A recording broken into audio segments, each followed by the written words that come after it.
Hey, Derek right here with FreedomCallingRV.com. This channel is all about traveling full-time in an RV with kids on a budget. However, today I would like to change things up a little bit. If you are new to the channel, you might not know that I used to serve in the U.S. Air Force as a special agent with the Air Force Office of Special Investigations. And my kids sometimes have questions about what I did when I was active duty.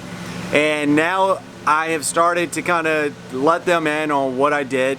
And last night they were asking me some questions about what I did in the Air Force, and they asked me about a particular story because they saw some photos. And a couple of days ago, I am a fan of Sean Ryan and Vigilance Elite. He's a prior Navy SEAL. He was a CIA contractor. He has a YouTube channel. And sorry, it's gonna get loud. People are cutting grass right here. Anyhow, I saw a really cool video he did when he was on the beach with a fire in front of him telling the story, and I kind of tried to replicate that last night at our campground. We had a fire going, and I thought I would just tell this story in front of the camera while my kids were asking me questions about it. So here is a story about a time when I was serving in Africa, and I hope you enjoy. And if you do enjoy, please hit like and share this video so other people can see it, and subscribe if you haven't already done so. Thanks a lot. Hope you enjoy. A couple of days ago I saw a video with Sean Ryan and Vigilance Elite. Sean Ryan's a prior Navy SEAL, and now he runs his own consulting company, and they had this fire on the beach, and he was telling one of his stories in front of the fire. And I thought we would try to replicate that if my dog will be quiet and allow me to talk. But my kids see pictures sometimes of when I served, and I've never told them any stories, so I figured, hey, what a better opportunity than try to replicate the Sean Ryan thing. And obviously it won't be as cool as Sean Ryan because I wasn't a Navy SEAL, but I think I don't remember the year, but it was pre-Gaddafi. Gaddafi was still in power, or somewhere around that time frame. I can't remember exactly what was going on, but I was serving with a team, a special operations team in West Africa, and it was me and my partner. We were out there supporting this team, and they needed us to go to another part of Africa and check out this dirt airfield to see if they could use it to support the efforts with Gaddafi, whatever that meant. The embassy of the country that I was in, that country team was supposed to contact the country team of the place I was supposed to be going with my partner and let them know we were gonna go check out a place. Well, we take about a 5-hour flight. We're on a civilian plane. It's a civilian looking plane. And what we have to do is go in there and basically liaise with locals or the people at the airfield and kind of grease the wheels in case we have to go in there. Now the brief that we got was, don't worry about anything. They're with us. They support America, and they are gonna be friendly to us. So that's what we're thinking the whole time. We're thinking easy flight, easy ride. So we fly 5 hours. It was an awesome flight because when we get to this dirt airstrip on this plane, by the way, we're with civilian pilots, by the way, contracted pilots. When we get to this dirt airfield, oh man, it's hot. That actually happened on the Sean Ryan video too. I didn't stage that, that's hot. If I put this on there, I'm probably gonna dye the fire out a little bit.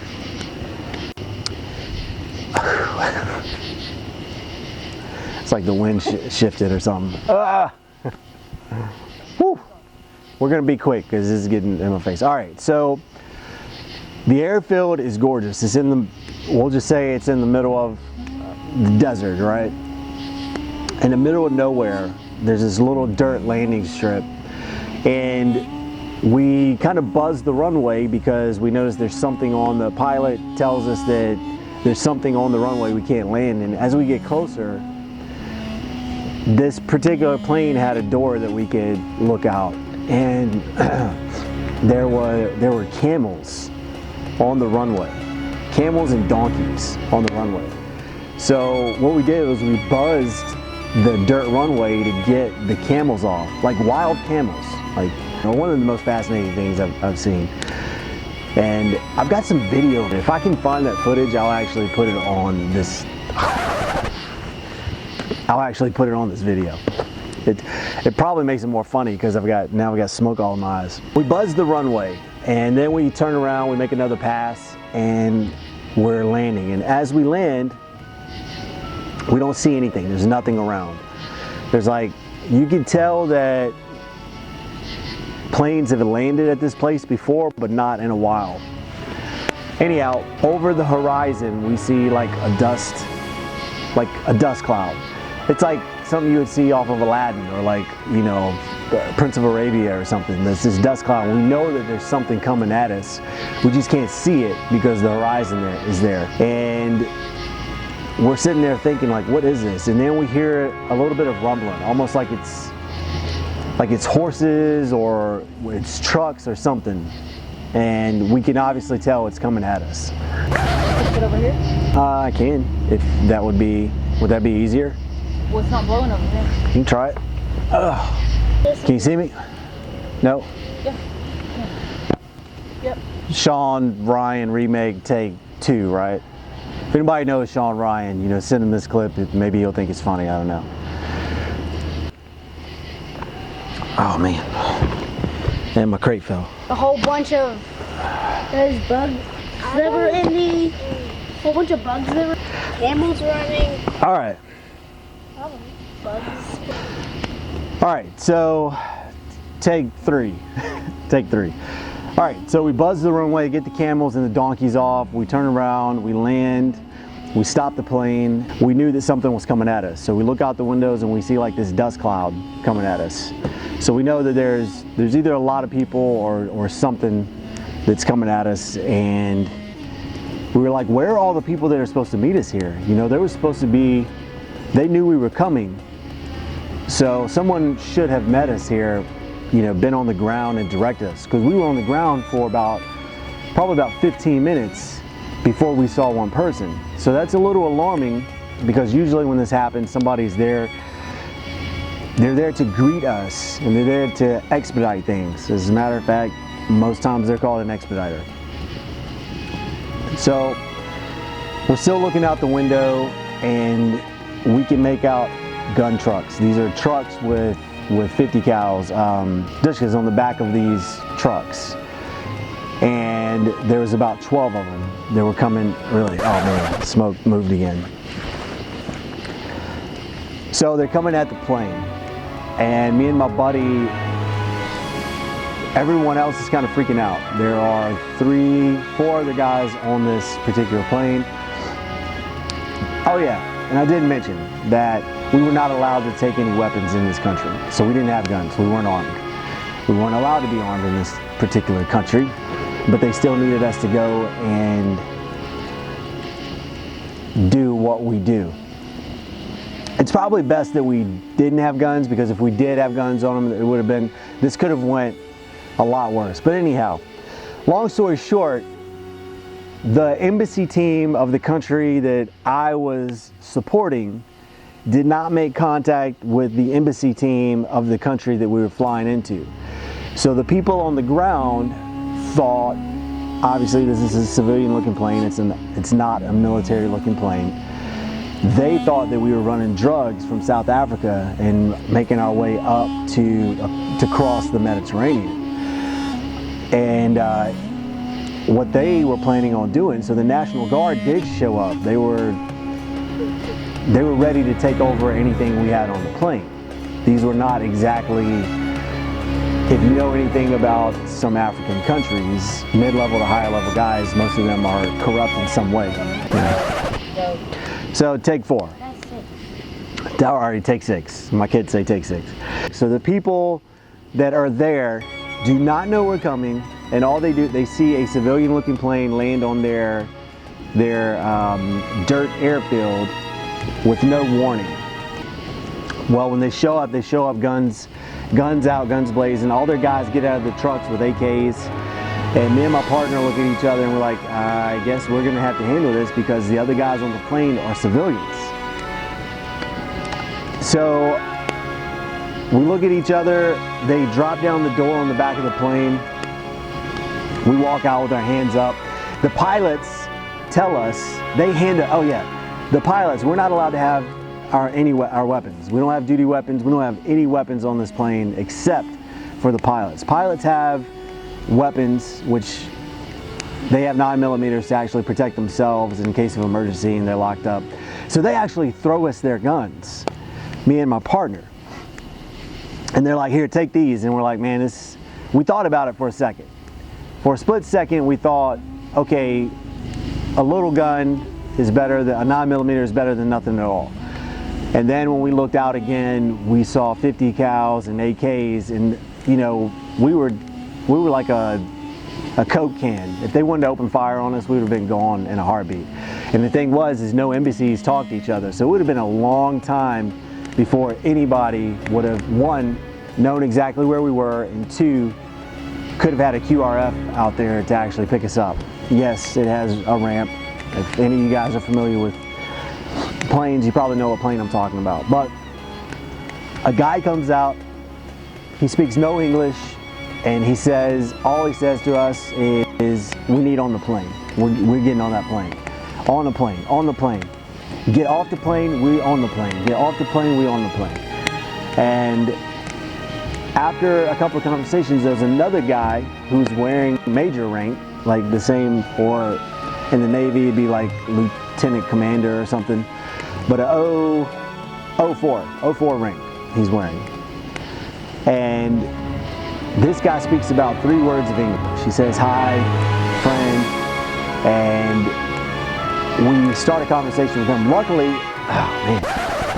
my friend and I, we weren't allowed to take guns, but what we were allowed to take were basically commodities, stuff that we could hand out. And we actually took some shot glasses that looked really cool. They looked like they were valuable, and they had our agency name on it. And we were able to give those to the guy that spoke English. And he said, oh, you're CIA. Like, just clear as day. And I was like, we're like, no, security police for this plane.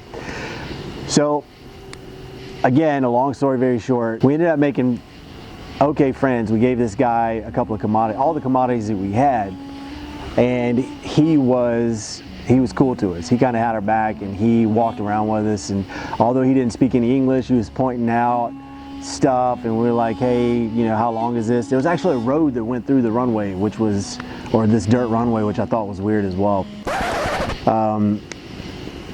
Don't know where I'm going with that. Oh, yeah.